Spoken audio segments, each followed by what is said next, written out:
ओम अज्ञानतिमिरान्धस्य ज्ञानाञ्जनशलाकया सत्सरोन्मिलितं येन तस्मै श्रीगुरुवे नमः। नमो विष्णुपादाय कृष्णप्रेष्ठाय भूतले श्रीमदे भक्तिवेदान्त स्वामीति नामिने। नमस्ते सारस्वती देवे गौरवाणी प्रचारिणे निर्विशेष शून्यवादी भाषातदेशतारिणे। जय श्री कृष्ण चैतन्य प्रभु नित्यानंद श्री अद्वैत गदाधर श्रीवासदि गौरभक्त वृंद। हरे कृष्णा कृष्ण कृष्ण हरे हरे, हरे राम राम राम हरे हरे। हरे कृष्णा பக்தர்களுக்கு இனிமையான ஞாயிறு விருந்து வணக்கம் எல்லாருக்கும். இந்த சண்டே ஃபிஷ் ப்ரோக்ராமுக்கு வந்திருக்கிற எல்லா பக்தர்களுக்கும் என்னுடைய பணிவான நமஸ்காரம். ஹரே கிருஷ்ணா. இன்னைக்கு புதுசாக யாராவது வந்திருக்காங்களா? ரெகுலராக உள்ள முதல்ல சரி. இந்த ஞாயிறு விருந்து நிகழ்ச்சியில் வந்து கலந்துருக்கிற எல்லா பக்தருடைய குடும்பத்தாருக்கும் அவங்களோட ஆயுள் ஆரோக்கியத்துக்காக பிரார்த்தனை பண்ணுறோம். மேலும் கிருஷ்ண பக்தியில் முன்னேற்றம் அடையணும்னு சொல்லி ஹரே கிருஷ்ணா கிருஷ்ண கிருஷ்ணா ஹரே ஹரே, ஹரே ராம ராம ராம் ஹரே ஹரே. ஸோ இன்னைக்கு நம்ம வந்து பகவத்கீதையுடைய முதல் அத்தியாயத்தை பற்றி ஒரு ஓவர்வியூ மாதிரி பார்க்க போகிறோம். ஏன்னா நம்ம தினம் ஒரு கீதைன்னு சொல்லி கிளாஸ் போட்டுட்டு இருந்தோம். தினம் ஒரு கீதைன்னு சொல்லி பகவத்கீதை எப்படி நடைமுறையில் பயிற்சி பண்ணுறது, எப்படி பகவத்கீதை புரிஞ்சுக்கிறது, பகவத்கீதை நம்ம எப்படி புரிஞ்சுக்கிறது, அது நடைமுறையில் எப்படி பயிற்சி பண்ணுறது அப்படின்னு தினமும் ஒரு 10 நிமிஷம் 15 நிமிஷம் வந்து பகவத்கீதையிலேருந்து ஒரு ஸ்லோகமாக படிச்சுட்டு வரோம். அப்போ இப்போ முதல் அத்தியாயம் கம்ப்ளீட் பண்ணியிருக்கோம். நேற்றோட முதல் அத்தியாயம் முடிஞ்சது, இன்னைக்கு 2ஆம் அத்தியாயம் ஸ்டார்ட் ஆகுது. அப்ப இது வரைக்கும் இந்த முதல் அத்தியாயத்துல நம்ம என்ன கத்துக்கிட்டோம்னு ஒரு கண்ணோட்டம், ஒரு ரீகலெக்ட் பண்ணிக்கிறது, திரும்ப ஞாபகப்படுத்திக்கிறது. முதல் அத்தியாயம் பகவத்கீதையின் முதல் அத்தியாயம் நமக்கு என்ன கற்றுக் கொடுத்தது அப்படின்னு ஒரு ஞாபகப்படுத்திக்கிறது இந்த ப்ரோக்ராம். பகவத்கீதை முதல் அத்தியாயத்துல கிட்டத்தட்ட 46 ஸ்லோகம் இருக்கு. முதல் அத்தியாயத்துல எவ்வளவு ஸ்லோகம் இருக்கு? 46 ஸ்லோகம். இதுல வந்து கிருஷ்ணர் எவ்வளவு ஸ்லோகம் பேசியிருக்காருன்னு சொன்னா ஒரே ஸ்லோகம் தான் பேசியிருக்காரு. 46 ஸ்லோகத்துல பகவத்கீதையின் முதல் அத்தியாயத்துல 46 ஸ்லோகத்துல பகவான் பேசியிருக்கிறது ஒரே ஸ்லோகம் தான். அது என்ன சொல்லுவாருன்னா, பீஷ்ம துரோண பிரமுகதா. இங்க பாரு அர்ஜுனா, இந்த யுத்தத்துல யாரெல்லாம் உன்னோட சண்டை போட வந்திருக்காங்கன்னா பீஷ்மர், துரோணர் இவங்கெல்லாம் வந்திருக்காங்க அப்படின்னு ஒரு ஸ்லோகம் மட்டும் தான் சொல்றேன். முதல் ஸ்லோகம் திருதராஷ்டிரர் பேசுறாரு. திருதராஷ்டிரர் வந்து ஃபர்ஸ்ட் ஸ்லோகா, பகவத்கீதை முதல் ஸ்லோகமே திருதராஷ்டிரருடைய கேள்வியிலிருந்து ஆரம்பிக்குது. பகவத்கீதை முதல் ஸ்லோகம் திருதராஷ்டிரருடைய கேள்வி. திருதராஷ்டிரவாச்ச தர்மக்ஷேத்ரே குருக்ஷேத்ரே சமவேதாயுத்சவ மாமக பாண்டவஸ்சைவ கிமா குர்வத சஞ்சயா. ஓ என் அருமை சஞ்சயனே, தர்மக்ஷேத்திரமான குருக்ஷேத்திரத்தில் இந்த மகாபாரத யுத்தம் தொடங்கி இருக்கிறது. அங்க என்னுடைய மகன்களும் பாண்டவுடைய மகன்களும் என்ன செய்து கொண்டிருக்கிறார்கள்? என்ன அப்படியே ஏதாவது கரும்பு ஜூஸ்க்கு சாப்பிட போனாங்களே? அப்படியே அந்த கேள்வி கேட்கிறாரு. ஏன்னா திருதராஷ்டிரருக்கு பயம் வந்துருச்சு, இந்த யுத்தம் நடக்குமா நடக்காதா. ஏன்னா இந்த தர்மக்ஷேத்திரமான நடம், இவங்க பசங்க பூரா அதர்மம் பக்கம் இருக்கிறவங்க. துரியோதனன் அதர்மமே உருவானவன். அதனால எங்க என் பையனை ஜெயிக்க போறாங்க? ஒருவேளை துரியோதனுடைய மனசு மாறி போச்சோ, பாண்டவர்கிட்ட வந்து நீங்களே ராஜ்யம் வச்சுக்கோன்னு சொல்லிட்டாரோ, இல்லை சண்டை போட வேணாம்னு முடிவு பண்ணிட்டாரோ, ராஜ்யத்துல பாதி கொடுக்கலான்னு முடிவு பண்ணிட்டாரா, அந்த மாதிரிலாம் திருதராஷ்டிரர் சண்டை வந்துருச்சு. அப்போ திருதராஷ்டிரங்கிற கதாபாத்திரம் மகாபாரதத்துல திருதராஷ்டிரருடைய கதை நமக்கு என்ன கத்துக்க, அவரோட சரித்திரம் வந்து ஒரு தந்தை எப்படி இருக்கக்கூடாதுங்கிறதுக்கு உதாரணம்.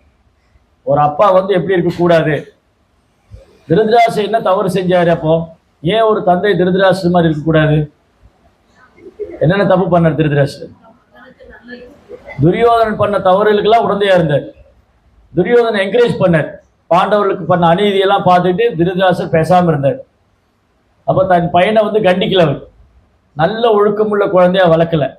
தன்னுடைய பையனுக்கு தர்மம்னா என்ன, தர்மத்தின் வழியில் எப்படி நடக்கிறது, சகோதரருக்குள்ள எப்படி அன்பா இருக்கணும், எப்படி ஒற்றுமையா இருக்கணும், சகோதரத்துவம் ஒற்றுமை அன்பு பணிவு எளிமை தர்மத்தை பின்பற்றுவது, இதெல்லாம் சொல்லி தரவில்லை. மாறாக ராஜ்யத்தை பறிச்சுக்கணும், ராஜ்யத்தை அனுபவிக்கணும், தனக்கு அப்புறம் தன் பையன் அனுபவிக்கணும், அதுக்கப்புறம் அவங்க பையன் அனுபவிக்கணும். இந்த திருதராஷ்டிரன் வந்து சுயநலத்தோடைய ஒரு தோற்றம், ஒரு வடிவம். சுயநலமே வடிவானவன் திருதராஷ்டிரன். சுயநலமும் குருட்டுத்தனமான பாசம், தன் பிள்ளை மேல உள்ள குருட்டுத்தனமான பாசத்தினால அவன் என்ன பண்ணாலும் அவனை கண்டிக்கவே இல்லை. இது ரொம்ப ஆபத்தானது. பிள்ளைகள் மேல பாசம் இருக்கலாம், ஆனா குருட்டுத்தனமான பாசம் இருக்கக்கூடாது. திருதராஷ்டிரனுக்கு கண் பார்வையும் கிடையாது, ஆன்மீக அறிவும் கிடையாது. அதனால திருதராஷ்டிரன் என்ன பண்ணாரு, தன் பையன் பண்ண குற்றத்துக்கெல்லாம் வந்து மௌனமா இருக்காரு. அதனால ஒரு தந்தை எப்படி இருக்க கூடாது என்பதற்கு திருதராஷ்டிரன் சிறந்த உதாரணம். மகாபாரதத்துல திருதராஷ்டிரன் நமக்கு கற்றுக் கொடுக்கக்கூடிய முதல் பாடம் என்னன்னா, இந்த மாதிரி ஒரு தந்தை இருக்கவே கூடாது, இந்த மாதிரி ஒரு தந்தை இருக்கவே கூடாது. திருதராஷ்டிரன் ஒருத்தனுடைய சுயநலத்தினால ஒட்டுமொத்த குரு வம்சமே அழிஞ்சு போடும். துரியோதனுடைய பிடிவாதம், துரியோதனுடைய அகங்காரம், அவனது பொறாமை, தன் பையன் செய்த குற்றத்துக்கெல்லாம் ஆமாசாமி போட்டது, தன் பையனை கண்டிக்காதது, அவனை திருத்தாதது,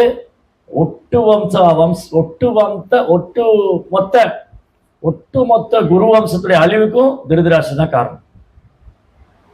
அதனால திருதராஷ்டிரன் எப்படி இருக்க கூடாதுன்னு இருக்காங்க உதாரணம்.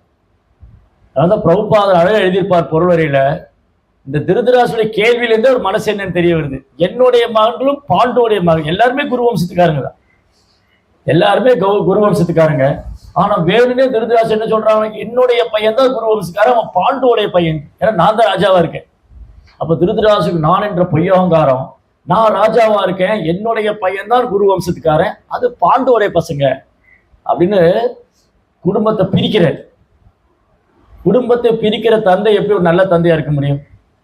எப்பயும் ஒரு தந்தையானவர் பிள்ளைகள்லாம் சேர்ந்து வாழணும்னு ஆசைப்படுவாங்க, சகோதரர்கள்லாம் ஒற்றுமையா இருக்கணும், அதான் உண்மையான தந்தை. ஆனா தந்தை என்ன பண்ற, சகோதரருக்குள்ள சண்டையை மூட்டி விடுறாரு. அதனால முதல் ஸ்லோகம் வந்து திருதராஷ்டிரர் பேசினார். அதுக்கப்புறம் சஞ்சயன் பேசுறாரு. அதுக்கப்புறம் சஞ்சயன் எப்படி பேசினாரு, ஏன்னா இந்த குருக்ஷேத்திர யுத்தம் வந்து, இந்த மகாபாரத யுத்தம் குருக்ஷேத்திரத்தில் நடக்குது. சஞ்சயனும் திருதராஷ்டிரனும் ஹஸ்தினாபுரத்தில் உட்காந்துருக்காங்க. ஹஸ்தினாபுரத்துக்கும் குருக்ஷேத்திரத்துக்கும் ஏறக்குறைய ஒரு 300-400 கிலோமீட்டர் தூரம் வரும். அப்போ 300-400 கிலோமீட்டர் தூரத்தில் நடக்கக்கூடிய இடத்துல அந்த தர்மக்ஷேத்திரமான குருக்ஷேத்திரத்தில் என்ன நடக்குதுங்கிறத ஹஸ்தினாபுரத்து அரண்மனையில திருதராஷ்டிரனுடைய அந்தப்புறத்தில் உட்கார்ந்து சஞ்சயன் சொல்றாரு. எப்படி முடிச்சது? வியாச பிரசாதா, இந்த வார்த்தை சஞ்சயன் சொல்லுவார் பின்னாடி பகவத்கீதை முடியும் போது கடைசி அத்தியாயத்தில் என்ன சொல்றாரு, வியாசருடைய கருணையால் இதெல்லாம் உங்களுக்கு சொன்னேன். வியாசருடைய கருணை. அப்ப குருவுடைய கருணை இருந்தா முகம் கரோதி வாச்சாலம் பங்கும் லங்கைய தேகிரி. ஒரு முடவன் மலையை கடக்க முடியும், குருடன் பார்க்க முடியும். ஆன்மீக குருவுடைய கருணை இருந்ததுன்னா குருடனால பார்க்க முடியும், முடவனால மலையை கடக்க முடியும். எத்ருபா தமகம் வந்தே ஸ்ரீ குரு தீனதாரின், குருவுடைய கருணை. அதனால குரு கடாட்சம் வந்து ரொம்ப ரொம்ப அவசியம். ஆன்மீக குருடைய கருணை இல்லாம நம்ம பகவத்கீதை புரிஞ்சிக்க முடியாது. அப்ப எவ்வளவு தொலைவில் இருந்தாலும் வியாசருடைய சீடரா இருக்கிறதுனால சஞ்சயனால அந்த ஹஸ்தினாபுரத்து அரண்மனையில இருந்துட்டு குருக்ஷேத்திரத்தில் என்ன நடக்குதுன்னு சொன்னார். இன்னைக்கு வந்து தொழில்நுட்பம் வளர்ந்துருச்சு, எங்கேயோ நடக்கிற விஷயத்த நம்ம டிவியில பார்க்குறோம். சட்டசபையில் என்ன நடக்குது, பாராளுமன்றத்தில் என்ன நடக்குது, ஒலிம்பிக் போட்டி எங்கே நடந்தது, ஃபுட்பால் மேட்ச் எங்கே நடந்தது, வேர்ல்டு கப் மேட்ச், அது ஏதோ ஒரு நாட்டில் நடக்குது, நம்ம உட்காந்து ஃபோனில் பார்க்குறோம். கை அளவுக்குள்ள உலகம் வந்துருச்சு. ஆனால் இந்த மாதிரி விஞ்ஞான முன்னேற்றம் எதுவுமே பேரளவான so called material civilisation, so called scientific modern civilisation, இந்த பேரளவான விஞ்ஞான முன்னேற்றம் இல்லாத காலத்திலேயே சஞ்சயனால சொல்ல முடிஞ்சது குருக்ஷேத்திரத்தில் என்ன நடக்குது. இப்போ சஞ்சயன் சில ஸ்லோகங்கள் பேசுறார், அப்புறம் துரியோதனன் சில ஸ்லோகங்கள் பேசுறார். ஆனா பாருங்க, பகவத்கீதையில திருதராஷ்டிரர் பேசும்போது திருதராஷ்டிர உவாச்சேன்னு இருக்கு. அதுக்கப்புறம் சஞ்சயன் பேசும்போது சஞ்சய உவாச்சேன்னு இருக்கு. அர்ஜுனன் பேசும்போது அர்ஜுன உவாச்சேன்னு இருக்கு. கிருஷ்ணர் பேசும்போது பகவான் உவாச்சேன்னு இருக்கு. ஆனா துரியோதனன் பேசும்போது அந்த மாதிரி வார்த்தையே இல்லை. துரியோதன உவாச்சேன்னு இல்லவே இல்லை. காரணம் என்னன்னா, அவ்வளவு மோசமான அந்த நபருடைய பேரை கூட பகவத்கீதையில அவன் பேரை கூட குறிப்பிட தகுதியற்றவர். சாஸ்திரத்துல அவன் பேரை கூட குறிப்பிட தகுதியற்றவன் துரியோதனன். அவ்வளவு கொடுமைகள் செய்தார் பாண்டவர்கள், பக்தர்கள் துன்புறுத்தினர். அதனால துரியோதனன் பேரில் அவன் சொன்ன வசனம் மட்டும் இருக்கு. பகவத்கீதையில 2ஆம் ஸ்லோகத்துல இருந்து ஒரு 7-8 ஸ்லோகம் 9 ஸ்லோகம் துரியோதனன் பேசுறாரு. ஆச்சாரியர்கிட்ட போய் துரோணாச்சாரியிட்ட பேசினார், அப்புறம் பீஷ்மர்கிட்ட பேசினார், அப்புறம் அவங்க படையில யாரெல்லாம் இருக்கான்னு சொல்லி அவங்கள புகழ்றார். அப்புறம் எதிரணியில யாரெல்லாம் இருக்கு முதல்ல துரியோதனன் என்ன பண்ணுவார் பாருங்க. துரியோதனா எவ்வளவு கீழ்த்தரமானவன், எவ்வளவு அரசியல் ராஜதந்திரம் படிச்சவன் அவனுடைய பேச்சிலிருந்தே தெரியும். முதல்ல துரியோதனன் போய் துரோணாச்சாரியர்கிட்ட பேசுறாரு. ஏன்னா துரோணாச்சாரியர் பாண்டவருக்கும் அவர் தான் குரு. ஆனா துரோணாச்சாரியர் இப்ப என் பக்கம் இருக்கிறதுனால பாண்டவருக்கு அவர் சப்போர்ட் பண்ண மாட்டாருன்னு துரியோதனன் நம்புறான். ஆனாலும் துரியோதனன் என்ன பண்றாரு, துரோணாச்சாரியர் மறைமுகமா குற்றம் சாட்டுறாரு. என்ன குற்றம் சாட்டுறாரு துரியோதனன் துரோணாச்சாரியர் மறைமுகமா என்ன குற்றம் சாட்டினாரு? இதான் தினமும் ஒரு கேது அன்னைக்கே போச்சு. இல்ல, துரியோதனன் துரோணாச்சாரியர் மேல மறைமுகமா என்ன குற்றம் வைக்கிறார்? பஷைதாம் பாண்டு புத்திரானாம் ஆச்சாரியம் மகதீம் சமும் வியூடம் துருபத புத்திரேன தவ சிஷ்யேன தீமதா. ஓ ஆச்சாரியரே, நீங்க திருஷ்டத்யும்னனுக்கு வித்தை கத்து கொடுத்தீங்க, நீங்க அதை பண்ணிருக்க கூடாது. இப்ப நமக்கு எதிரணியில் இருக்காங்க. பஷைதாம் பாண்டு புத்திரானாம் ஆச்சாரியம் மகதீம் சமும் வியூடம் துருபத புத்திரேன. துருபத புத்திரா யாரு? திருஷ்டத்யும்னா, துருபதனுடைய பையன்.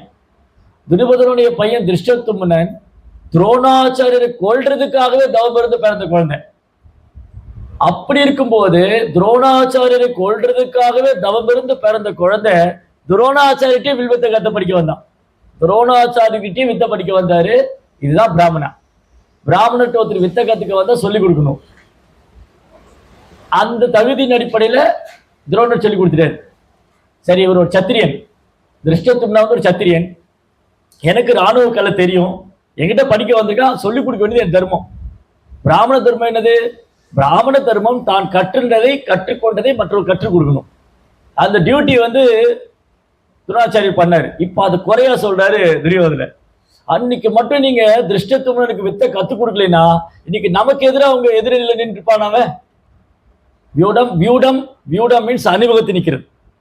ஆர்மி ஃபார்ம் பண்ணி அந்த ஆர்மி அந்த போர்க்களத்தை அணிவகுத்து வியூடம் துருபத புத்திரேன, துருபதனுடைய பையன் தவ சிஷ்யேன தீமதா, உங்க சீடன் தான்.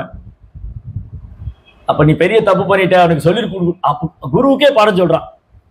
இதான் ரொம்ப மோசமான மென்டாலிட்டி, ரொம்ப கீழலையான புத்தி. என்னன்னா துரியோதனன் தான் பெரிய புத்திசாலி நினைச்சு குருவுக்கே பாடம் எடுக்கிறார். நீங்க இப்படி பண்ணிருக்க கூடாது. முதல்ல புகழ்ந்தாரு துரோணாச்சாரியர், முதல்ல புகழ்ந்துட்டு அப்புறம் இகழ்றாரு. இதான் வஞ்ச புகழ்ச்சி அணி. புகழ்ற மாதிரி சொல்லிட்டு அப்புறம் அவமானப்படுத்துறது. நீங்க அது பண்ணிட்டீங்க, தப்பு. ஸோ இந்த மாதிரி குருகிட்ட பேசுறது, பெரியவங்க கிட்ட பேசுறது ரொம்ப பெரிய தவறு. பெரியவங்க கிட்ட போய் அவங்கள தரக்குறைவா பேசுறது, இதுதான் துரியோதனன் பண்ணான். உங்க சீடன் தான் பாருங்க நமக்கு எதிராக நிக்கிறான் அப்படின்னு துரோணரை இன்டைரக்டா இன்சல்ட் பண்ணான். மறைமுகமா துரோணரை அவமானப்படுத்திட்டு அடுத்தது பீஷ்மர்கிட்ட போறான். பீஷ்மர்கிட்ட போய் பிதாமகர் எனக்கு சப்போர்ட் பண்ணுவார் நம்புறான். ஏன் பிதாமகர் எனக்கு சப்போர்ட் பண்ணுவாரு? அன்னைக்கு திரௌபதியை துயிலுறும் போது பிதாமகர் ஒன்றும் பேசாம இருந்தார். இந்த சபையில திரௌபதியை இழுத்து துயில் உரியும் போது பிதாமகர் பேசாம இருந்தாரு. அப்ப இப்போ எனக்கு சப்போர்ட் பண்ணுவாரு நம்புறான். அதனால முதல்ல பிதாமகர் பீஷ்மரை புகழ்றான். அதுக்கப்புறம் மற்றவங்க எல்லாம் ஏதோ நினைச்சிடக் கூடாது. என்ன இவன் துரோணர் போய் துரோணாச்சாரியர் புகழ்ந்தாரு, துரியோதனன் போய் துரோணாச்சாரியர் புகழ்ந்தார், பீஷ்மரை புகழ்ந்தார், அப்ப நம்மளாம் வீரர்கள் கிடையாதா, நமக்கெல்லாம் பலம் இல்லையான்னு மற்றவங்க நினைச்சிடக்கூடாதுன்னு சொல்லிட்டு மற்றவங்களை புகழ்றாரு. என்னுடைய அணியில விகர்ணன் இருக்கான், கர்ணன் இருக்கான், அவன் இருக்கான், இவன் இருக்கான், எல்லாரையும் புகழ்றான். இதுதான் ராஜதந்திரம். அதுக்கு முன்னாடி என்ன பண்றான் துரியோதனன்? தன்னுடைய அணியில் இருக்கிறவங்களை புகழ்றதுக்கு மாதிரி எதிரணியில் இருக்கிறவங்களை புகழ்றாரு. அங்க யாரெல்லாம் இருக்காங்க? சுபத்திரையுடைய பசங்க, திரௌபதியோடைய பசங்க, இந்த மாதிரி நிறைய பேர் இருக்காங்க அப்படின்னு சொல்லிட்டு இவங்களெல்லாம் புகழ்றான். அதுக்கப்புறம் அந்த அணிக்கு சற்றும் குறைந்ததில் நம்முடைய அணி சரி தன்னுடைய அணியில் இருக்கிறவங்களை போடுறேன். இவன் என்ன பண்றான்? துரியோதனா பக்கா கிரிமினல். அவன் எப்படி கிரிமினல், எப்படி அவன் வந்து யோசிக்கிறான்னா, முதல்ல என் பக்கம் இருக்கிறவங்க எதிரணிய குறைஞ்ச மதிப்பிட்டு கூடாது. என்ன பாண்டவர் தானே, கொஞ்சம் பேர் தான் இருக்காங்க அப்படின்னு எதிரணியை குறைந்து மதிப்பிடக்கூடாதுன்னு சொல்லி அவங்கள போடுற. அதுக்கப்புறம் இவங்களை போனதுனால இப்ப நாங்கெல்லாம் வீணா போனவங்களா, எங்களுக்கு எல்லாம் சக்தி கிடையாது, இவங்க நினைச்சிடக்கூடாதுன்னு அதுக்கப்புறம் தன்னுடைய அணியில் இருக்கிறவங்களை போடுற. இதெல்லாம் டிப்ளமேட்டிக். நீங்க நம்ம ஊர் அரசியல் தலைவர் பார்த்தீங்கன்னு வச்சுங்களேன், ரம்ஜான் வரும்போது அங்க பாய் கூட போய் கூழ் சாப்பிடுவாங்க, கிறிஸ்துமஸ் வந்து அங்க போய் சர்ச்சில் போய் கேக் சாப்பிடுவாங்க. ஆனா விநாயகர் சதுர்த்திக்கு வாழ்த்து சொல்ல மாட்டாங்க, ராமநவமி பேச மாட்டாங்க. இதுதான் பாலிடிக்ஸ். அப்புறம் எல்லாம் கேட்டதுக்கு அப்புறம் அது நாங்கள் மறந்துட்டோம், இல்லை சொன்னோம் நீங்கள் கவனிக்கல, இல்லை சொல்லலை, இல்லை எங்களுக்கு நம்பிக்கை இல்லை, இந்த மாதிரி மறுப்புவாங்க. அரசியல்வாதிகளை நம்பவே கூடாதுன்னு சாஸ்திரம் சொல்லி சாணக்கியர் சொல்லியிருக்காரு. சாணக்கிய பண்டிதர் என்ன சொல்லியிருக்காரு? 2 பேர் மேலே நம்பிக்கை வைக்காதுன்னு இருக்கு. யார் 2 பேர் மேல? விஸ்வாச நைவ கர்த்தவியம் ஸ்திரீசு ராஜகுலசேச்ச. பெண்கள் கிட்டயும் அரசியல்வாதிட்டு நம்பிக்கை வைக்க கூடாதுன்னு இருக்கு. பெண்கள் கிட்டையும் அரசியல்வாதிட்டு நம்பிக்கை வைக்காத. அப்ப என்ன நடந்தது? இந்த மாதிரி துரியோதனன் வந்து ரொம்ப டிப்ளமேட்டிக்கா பேசுறாரு. பேசினதுக்கு அப்புறம் அவங்க சங்கு ஊதுறாங்க. இந்த யுத்த பூமியில யுத்தம் தொடங்கும்போது சங்கு முழக்கம் விடுவாங்க.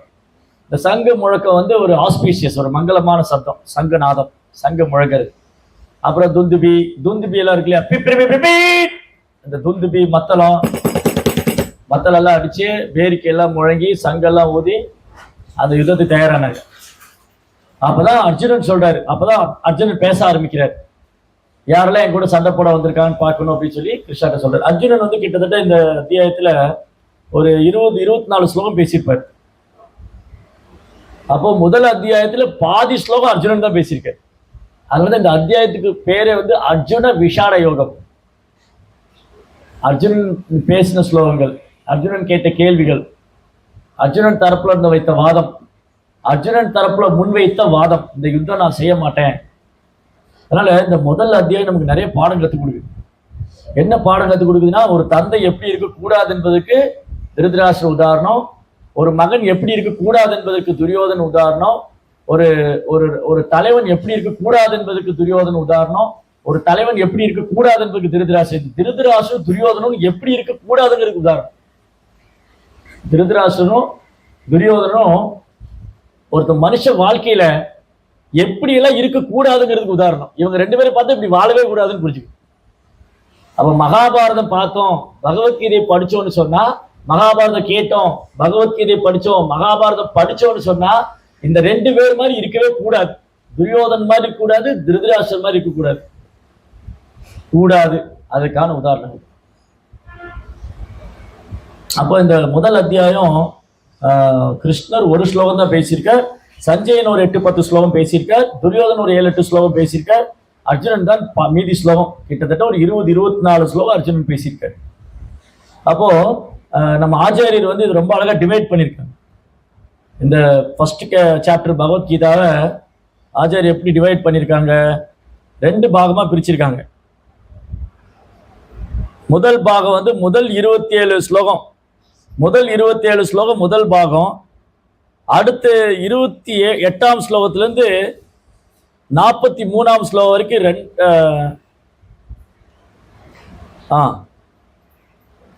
2ஆம் பாகம் 46 வரைக்கும். இப்போ முதல் அத்தியாயத்தை 2 பாகமா பிரிக்கணும். பகவத்கீதை முதல் அத்தியாயத்தை 2 பாகமா பிரிச்சா முதல் 27 ஸ்லோகம் வரைக்கும் ஃபர்ஸ்ட் பார்ட்டு முதல் பாகம், அப்புறம் 28ல இருந்து 46 வரைக்கும் செகண்ட் பார்ட் 2ஆம் பாகம். முதல் பாகத்துல என்னெல்லாம் சொல்லியிருக்கு? முதல் 27 ஸ்லோகத்துல பகவத்கீதையை பற்றி அறிமுகம் கொடுத்திருக்கார் பிரபுபாதா.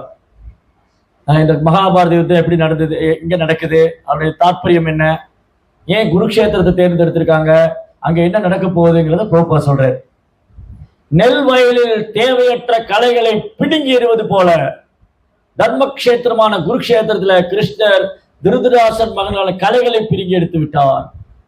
திருதராசன் மகன்கள்லாம் கலை, அந்த கலைகளை கிள்ளி எடுத்து விட்டார். அப்புறம் தர்மமே உருவான யுதிஷ்டிரர் அரியாசனத்தில் அமர்த்தப்பட்டார். ஒரு விவசாயி வந்து என்ன பண்ணுவாரு, அறுவடை பண்ணும்போது அறுவடை பண்றது இல்லை, நெல் போடும்போது நெல் முளைக்கும், களை முளைக்கும். அப்ப களைகளை பிடுங்கி எறிவாங்க, அதுக்கப்புறம் நெல் அறுவடை பண்ணுவாங்க. அது மாதிரி கிருஷ்ணர் அறுவடை பண்ணிட்டார். குருக்ஷேத்திர போர்க்களத்துல எல்லா அசுரங்களையும் ஒரு இடத்துக்கு கூட்டிட்டு வந்தார். கிருஷ்ணா இருக்கார் இல்லையா, பகவான் கிருஷ்ணா வந்து 6 ஐஸ்வர்யம் முழுமையா இருக்காரு. 6 ஐஸ்வர்யம் என்னன்னு தெரியுமா? என்னென்ன 6 ஐஸ்வர்யம்? அழகு,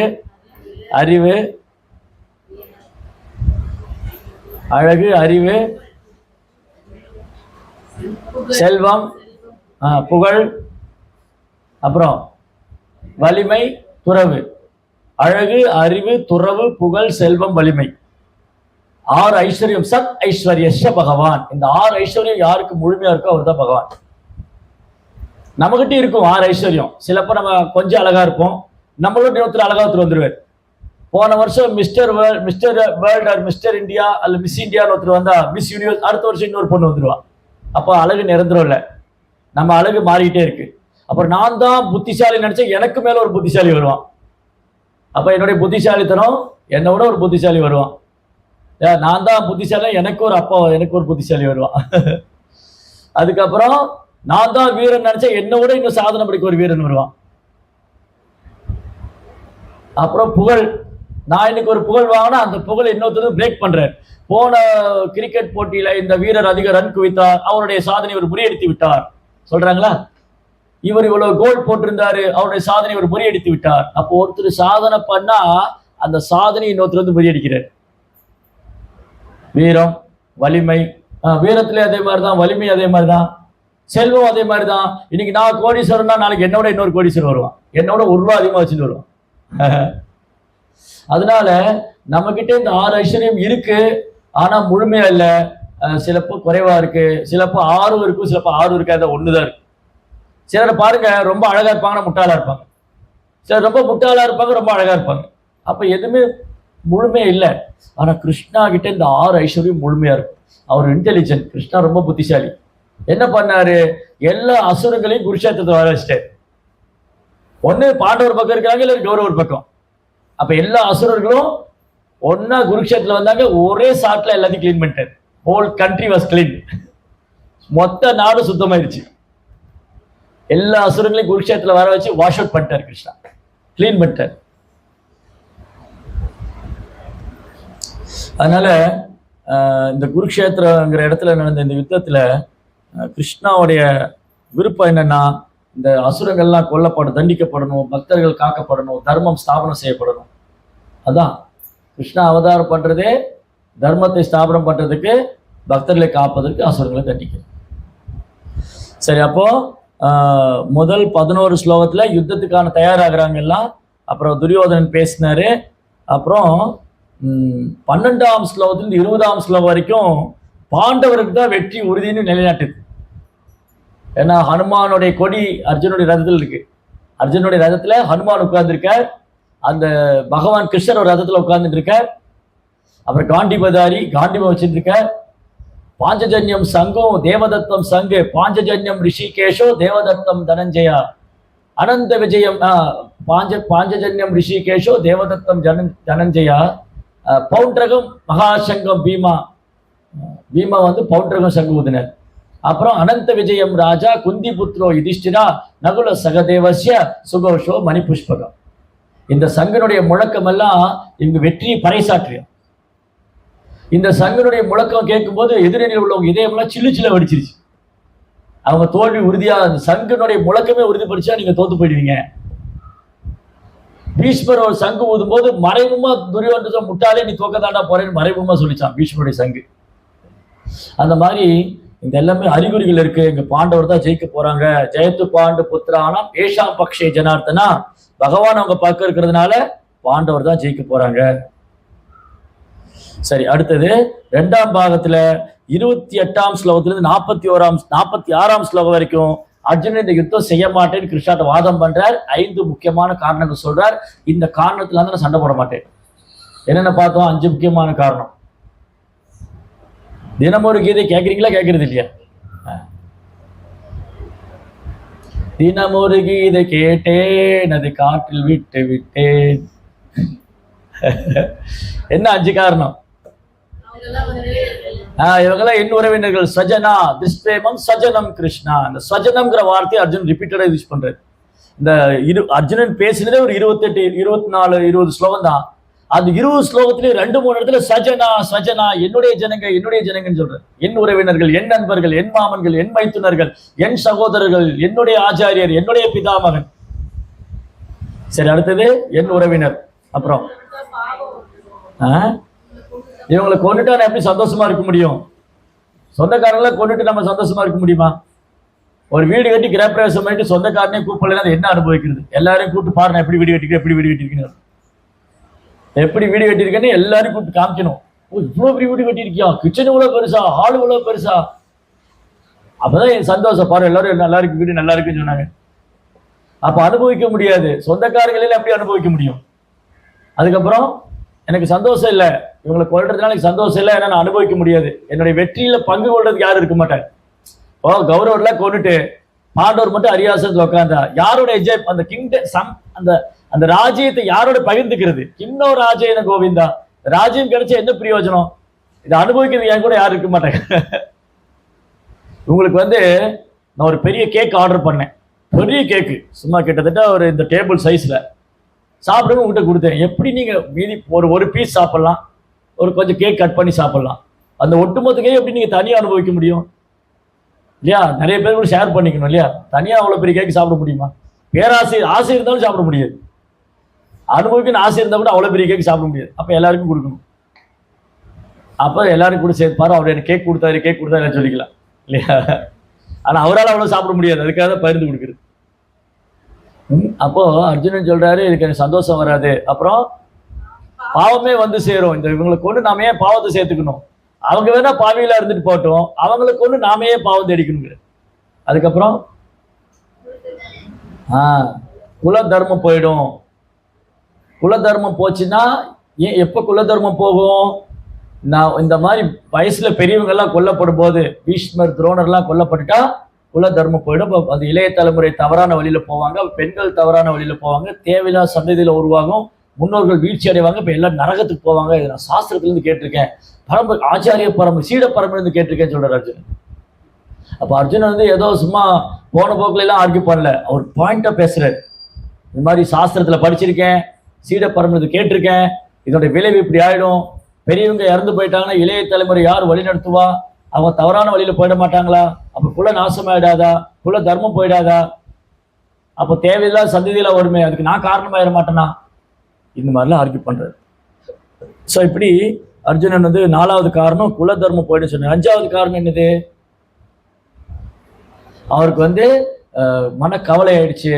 அந்த தன்னுடைய உறவினர்கள் மேல ஒரு இரக்கத்தினால அவர் சண்டை போட மாட்டேங்கிறார். இந்த இரக்கம் மன பலவீனத்தினால தவிர இந்த கருணை தேவையற்றது, அர்த்தமற்றது. அது அர்ஜுனனுக்கு புரியல. ஏன்னா அர்ஜுனன் அறியாமையில் புகுத்தப்பட்டார்.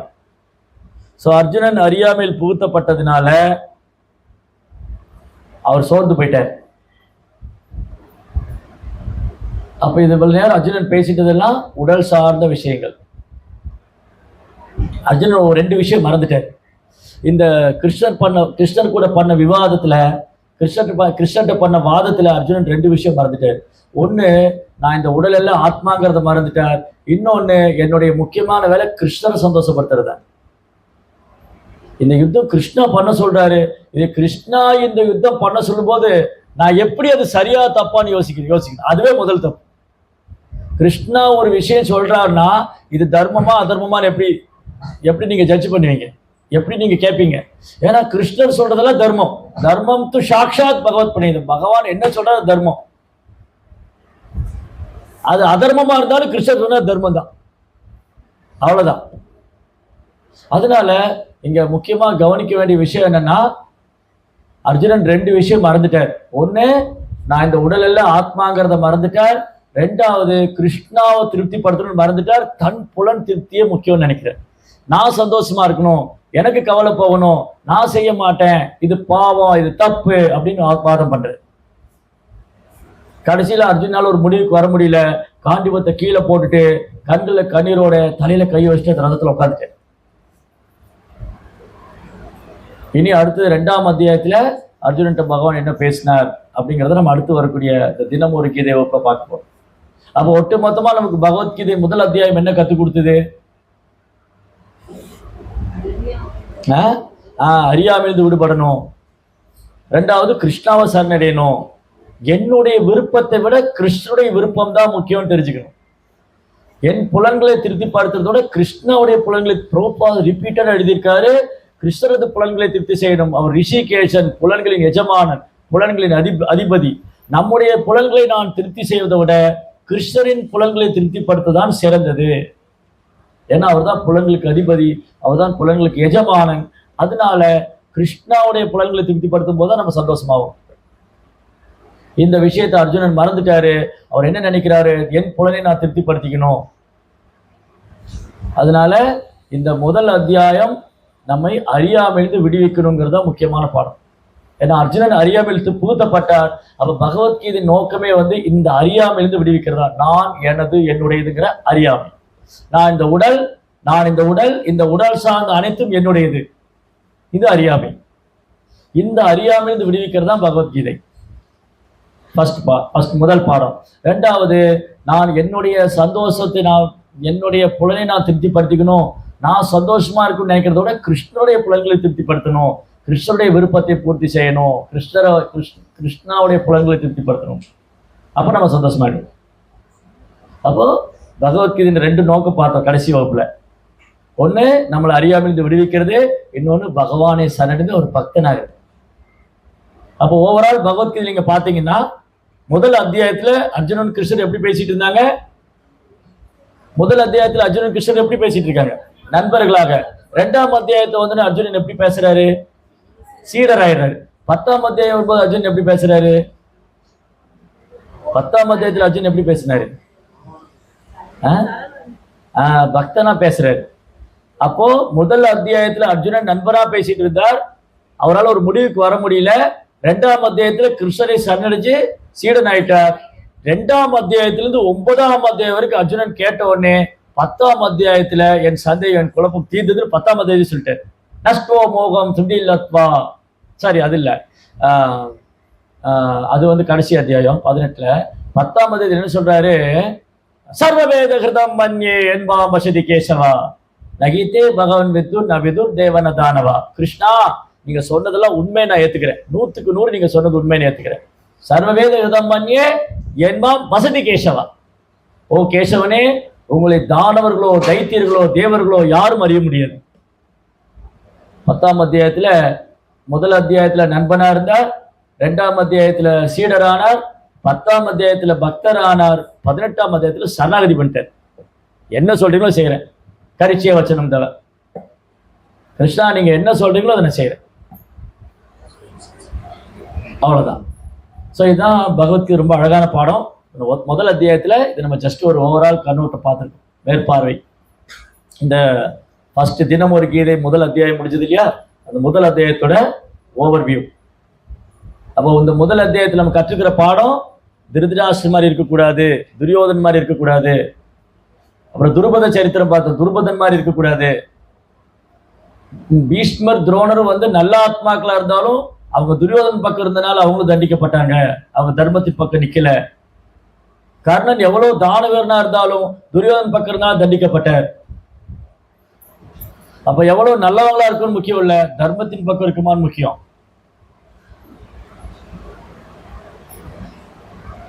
அதனால இந்த ஹோல் மகாபாரதம் என்ன எச்சரிக்குதுன்னு சொன்னா, நீங்க எவ்வளவு பெரிய நல்லவங்களா இருந்தாலும் ஒரு பக்தனுக்கு எதிராக குற்றம் செய்யறவங்க கூட இருந்தா அவங்களும் சேர்ந்து தண்டிக்கப்படுவாங்க. திரௌபதியை சபையில கூட்டு அவமானப்படுத்தும் போது யாரெல்லாம் பார்த்துட்டு சும்மா இருந்தாங்களோ எல்லாரும் குருஷேத்திரத்தில் தண்டிக்கப்பட்டாங்க. ஒருத்தர் கூட மிஞ்சல. பாண்டவர் 5 தவிர இது எல்லாரும் குருஷேத்திர போர்க்களத்தில் கொல்லப்பட்டாங்க. அவங்களுக்கு செய்த குற்றம், ஒரு வைஷ்ணவருக்கு செய்த ஹோல் மகாபாரதம் வைஷ்ணவ அபராதம். பாண்டவருக்கு செய்த அபராதம் கொஞ்சம் நெஞ்ச அபராதம் இல்லை. அவங்கள ஆததாயினான்னு சொல்றாரு கிருஷ்ணா. ஆததாயினா என்னது? கொடூரமான பாவிகள், அக்கிரமக்காரர்கள். என்னென்ன கொடூரமான அக்கிரமம்? அது 6 விதமான அக்கிரமம் செஞ்சாங்க துரியோதனாதிகள் பாண்டவருக்கு. நிலத்தை அபகரிக்கிறது, அடுத்தவங்க நிலத்தை அபகரிக்கிறது பெரிய பாவம். ஒண்ணு. ரெண்டாவது ஒருத்தர் தூங்கிட்டு இருக்கும்போது அவங்க வீட்டுக்கு தீய வைக்கிறது, அது ரெண்டாவது மகாபாவம். மூணாவது அடுத்த மனைவியை அபகரிச்சு போறது, மூணாவது பாவம். நாலாவது விஷம் வச்சு கொல்ல பாக்குறது. அப்புறம் அஞ்சாவது அவன் உடைமைகள் எல்லாம் பறிச்சுக்கிறது, அவன் செல்வத்தை எல்லாம் அபகரிக்கிறது. ஆறாவது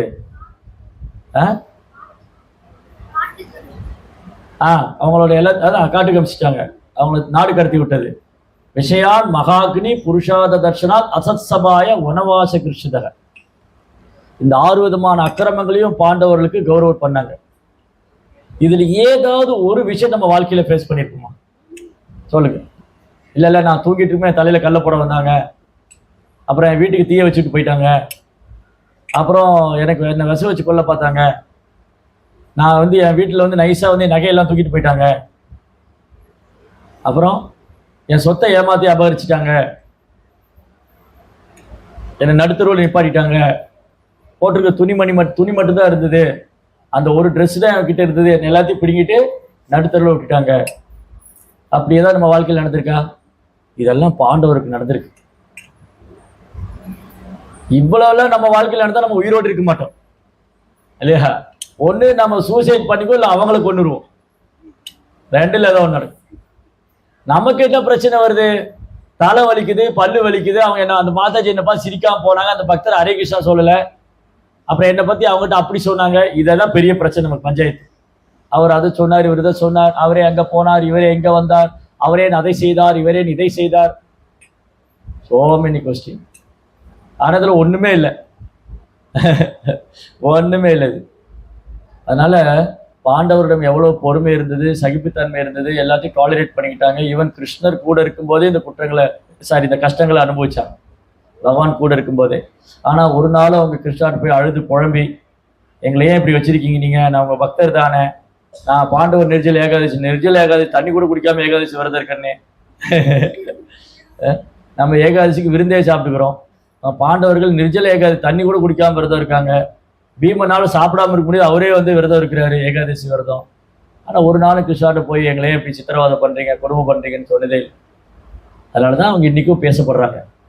இன்னைக்கும் அவங்க எவ்வளோ 5000 வருஷத்துக்கு முன்னாடி நடந்த லீலைகளை இன்னைக்கும் நம்ம உட்காந்து பேசிட்டு இருக்கோம். பாண்டவர்களை பத்தி, பரிஷித் மகாராஜாவை பத்தி.